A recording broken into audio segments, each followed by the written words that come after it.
네, 여러분 반갑습니다. 새벽 공부 세공입니다. 제가 원래 새벽 공부 혹은 세공이라고 하는 이제 채널명이라든가 명칭으로 활동을 하려고 했는데, 이제 새벽 공부라고 치니까 거의 제 동영상이 나오지가 않더라고요. 그래서 다 묻혀버려가지고, 그래서 빅균이라고 하는 이름을 쓰고 있어요, 여러분. 예, 빅균이죠. 큰 균이란 뜻이죠, 여러분. 빛이 아니다. 어떤 햇빛 할 때 빛이 아닌 거죠. 가끔 제가 빅균 하면 어떤 분들은 빅균 왜 이렇게 간지러운 이름을 썼어? 이렇게 얘기하는데, 빅균이 아니라 저도 그런 간지러운 이름 쓰지 못합니다. 그래서 빅균, 큰 균이다 해가지고 빅균이고요. 그 이유는 이제 제가 이름이 대균이다 보니까, 그래서 빅균이라고 했고, 제 영상을 찾고자 하시는 분들은 전부 다 이제 빅균이라고 치면, 빅균이라고 치면 이제 빅균이라고 하는 그 영상들이, 관련된 영상들이 쭉 나올 겁니다. 근데 저밖에 없으니까 빅균이라고 치면은 쉽게 찾을 수가 있을 거예요. 그리고 이제 가끔 이제 영상을 보는 분들 중에 왜 자꾸 코피를 흘리고 있냐. 그래서 첫 번째 영상부터 제가 계속 코피를 흘렸죠. 그래서 여기에서 코피를 흘리고 있는데, 이 코피가 아니라 이게 피곤하다 보니까 이게 코가 좀 헐었어가지고 이게 점점 낫는 중이에요. 근데 이제 아직 한 달이 안 지나서 이게 사라지지 않은데 점점 좀 옅어지는 것 같지 않습니까? 영상으로 보면 훨씬 더 진하게 나오던데, 이게 별로 그렇게 금방 사라지지가 않네요. 그래서 어쨌든 궁금해 하시는 분들이 계셔가지고 좀 설명을 드렸고요. 이제 본론으로 들어가죠. 오늘은 이제 정말 중요한 파생 명사라든가 명사형에 대한 얘기를 한번 해볼 건데요. 파생 명사는 아예 명사로 바뀐 아이가 파생 명사예요. 그러니까 동사에 명사형 명사화 전미사가 붙어서 아예 품사가 명사로 바뀐 것을 파생 명사라고 얘기하고요. 그 다음에 명사형은 명사형 어미가 붙은 거죠. 그래서 명사처럼 보이긴 하지만 명사로 아예 품사가 바뀐 것은 아닌 것, 그게 명사형이라고 보시면 되겠습니다. 근데 겉으로 보기에는 형태가 파생 명사나 명사형이나 형태가 다 똑같아 보이기 때문에 이게 파생 명사, 아예 명사로 바뀐 아이인지 아니면 형태만 명사처럼 보이는 명사형인지가 구분이 안 되는 경우가 되게 많아요. 그래서 그거를 오늘 구분하는 방법에 대해서 배울 수 있도록 할 거고요. 그 몇 가지 기준들이 있는데, 사실 그 내용을 이해하기 위해서는 더 알아야 되는 문법 지식들이 더 있어요. 근데 지금 그것까지 얘기하기에는 너무 길어지기 때문에 우선은 제가 기준들을 말씀을 드릴 거고, 그 필요한 문법 지식들은 더 가면서 설명을 해 드릴 테니까 추가적인 영상들을 좀 더 보시면 도움이 많이 될 것 같습니다. 자, 그럼 이제 본격적으로 이제 파생 명사와 명사형에 대한 얘기를 한번 해볼 수 있도록 하죠. 자, 영상을 보시면 이제 파생 명사와 명사형의 구분이다 이렇게 나와 있는데, 파생 명사는 말씀드렸지만 아예 명사로 바뀐 아이예요. 그러니까 동사의 이제 어근이라든가 거기에 이제 명사화 전미사가 붙어가지고 이제 명사로 아예 바뀐 아이가 파생 명사고요. 그러니까 말 그대로 어근에다가 명사화 전미사가 붙었다. 명사와 전미사가 붙었다. 그러니까 접사가 붙었으면 아예 명사로 바뀌는 거예요. 그리고 명사형은 품사가 바뀌지 않아요. 그냥 여전히 동사나 효용사인데 형태만 명사처럼 보이는 것이다. 이렇게 기억하시면 되겠습니다. 그래서 이것도 어근에 붙는 거긴 하지만, 어근 혹은 어간에 붙는 거긴 하지만, 이것도 얘는 어미가 붙는 거죠. 근데 어떤 어미? 전성 어미가 붙는 거예요. 명사처럼 보이게 만드는 명사형 전성 어미가 붙은 거라고 보시면 돼요. 그래서 겉으로 보기에는 형태가 똑같지만 품사는 다르다는 거. 그럼 이걸 어떻게 구분하느냐? 자, 여기 보시면 공통적으로 둘 다 명사형 어미 음이라든가 미음이라든가 기가 붙어서 이루어진다는 거죠. 그래서 미음, 기가 붙어서 이루어지는데 형태상으로는 겉으로 보기엔 똑같아요. 근데 파생 명사는 서술성을 가지고 있지 않아요. 그러니까 설명해주는 기능을 가지고 있지 않다는 것이고, 명사형은 서술성을 가지고 있습니다. 그럼 서술성을 가지고 있느냐 안 가지고 있느냐, 이것은 조금 이따가 사례를 통해서 말씀드릴 건데, 서술성을 가지고 있는 경우에는 원래 자기의 형태로 바꿀 수가 있어요. 그리고 서술성을 갖는 경우는 원래 자기의 기본형, 예를 들어 잠 이렇게 했을 경우에 아예 명사로 바뀐 경우는 자다로 바꿀 수가 없는 거예요. 자다로 원래 형태로 돌아갈 수 없지만 얘가 그냥 형태만 잠깐 잠이라고 하는 명사형으로 잠깐 형태만 바뀐 경우에는 자다의 형태로 돌아갈 수 있다는 거죠. 그래서 요건 조금 이따 사례를 통해서 좀 더 정확하게 얘기할 건데 서술성을 가지고 있다는 얘기는 쉽게 다시 한번 얘기해서 원래 자기의 기본 형태로 돌아가서 설명해주는 말로 쓰일 수 있다 이렇게 기억하시면 되겠어요. 그 다음에 명사는 관형어의 수식을 받고 명사형은 부사어의 수식을 받는다. 당연하겠죠, 여러분. 관형어는 나중에 배우겠지만 문장 성분상에서 명사를 꾸며주는 역할을 해주는 아이들을 관형어라고 얘기를 해요. 그러니까 얘는 파생 명사는 아예 명사로 바뀐 거니까 당연히 명사를 꾸며주는 역할을 하는 문장 성분인 관형어의 수식을 받는다고 보면 되겠죠. 근데 명사형 같은 경우는 형태만 명사처럼 보일 뿐이지 기본 품사는 동사나 아직 형용사이기 때문에 그 동사나 형용사, 즉 용언을 꾸며주는 부사의 꿈을 받는다 이렇게 보시면 돼요.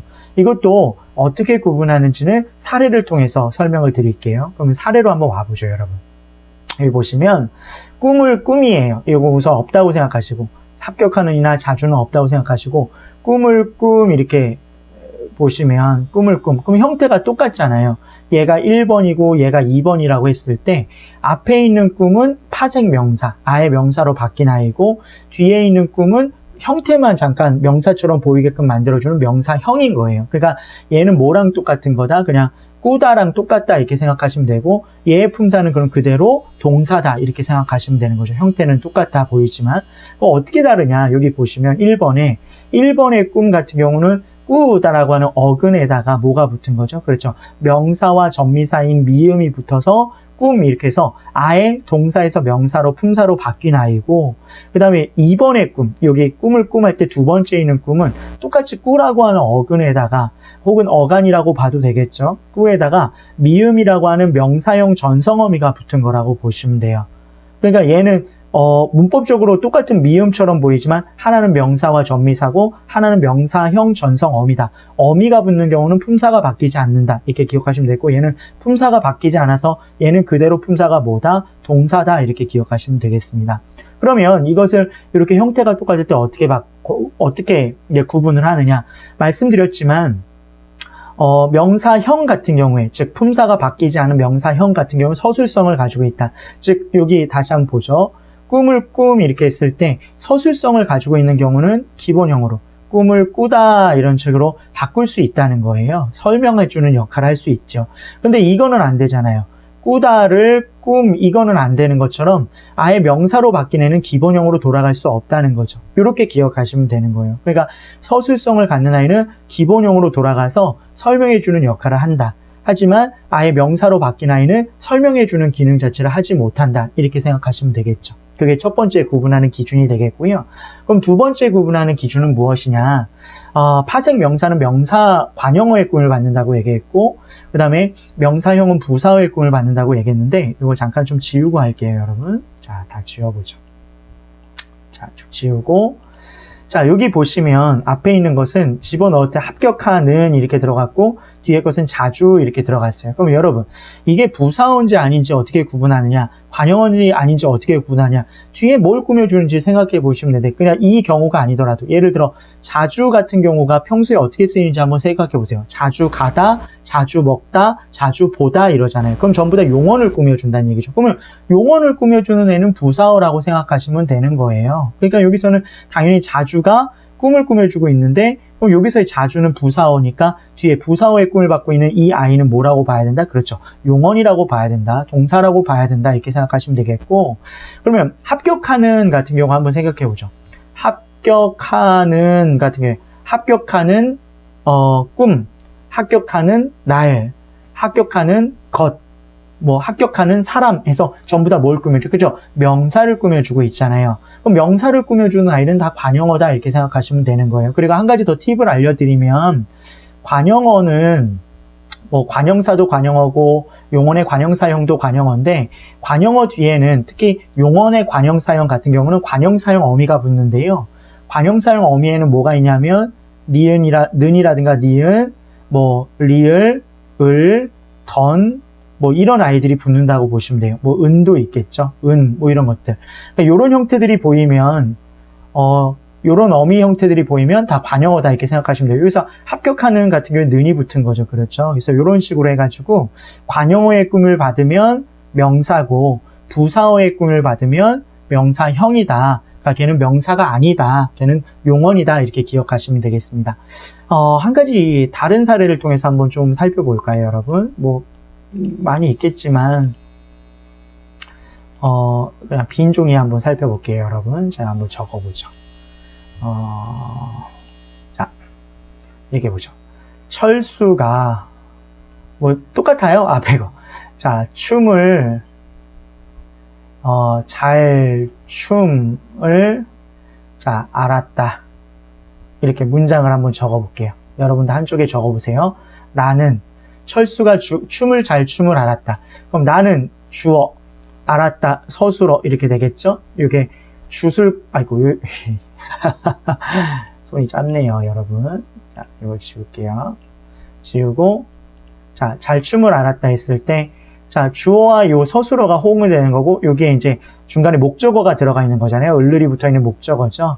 근데 목적어인데, 자, 여기에 이제 한번 생각해보세요. 여기도 춤이 있고, 여기도 춤이 있다고 했을 때. 그러면 아까 뭐라고 얘기했죠? 서술성을 가지고 있으면 걔는 동사다, 용언이다. 그러면 서술성. 철수가 추다를 얘는 추다로 못 돌아가죠. 앞에 있는 1번은 돌아가지 못하고 뒤에 이렇게 2번을 할 때 철수가 춤을 잘 추다 이렇게 돼. 그럼 얘는 서술성을 가지고 있잖아요. 기본형으로 돌아갈 수 있으니까 그럼 얘는 동사겠구나 이렇게 생각하면 되겠죠. 자, 그 다음에 자 여기서 이제 또 뭐 관용어의 수식을 받냐 부사어의 수식을 받냐인데 얘는 지금 잘 춤에서 얘가 춤을 꾸며주고 있잖아요. 그럼 잘이 언제 쓰이냐? 잘 먹는다, 잘 가다, 잘 웃는다. 항상 용언을 꾸며주는. 그러니까 얘는 부사어잖아요, 여러분. 잘은. 그러니까 부사어의 꿈을 받는 이 춤은 당연히 명사처럼 보이긴 하지만 얘는 동사다, 명사형이다 이렇게 판단을 해야 되겠고 얘는 앞에 꾸며주는 요소가 아무것도 없잖아요. 그럼 넣어주면 되겠죠. 철수가 예를 들어 자 멋진 춤을 잘 추다 했을 때 그럼 멋지다잖아요, 여러분. 멋지다의 자 요거 지울게요. 멋지다의 다는 떨어져 나가고 자, 멋지라고 하는 어간에 뭐가 붙은 거죠? 그렇죠. 니은이라고 하는 어미가 붙은데 아까 관형사용 어미 알려줬죠. 는, 은, 니은, 을, 던 뭐 이런 거 있었죠. 그럼 여기서는 관형사용 어미가 붙어가지고 춤을 꾸며주고 있구나. 얘 관형어구나 이렇게 판단하면 되겠죠. 멋진이 관형어인지 아닌지 모르더라도 꾸며주는 걸 다른 걸 넣어보세요. 멋진 차, 멋진 옷 다 명사를 꾸며주잖아요. 그러니까 이건 당연히 관형어다 이렇게 볼 수 있다는 얘기죠. 이해되죠, 여러분? 매우 쉽죠. 그래서 두 가지 기준 기억합시다. 첫 번째, 서술성이 있느냐 없느냐.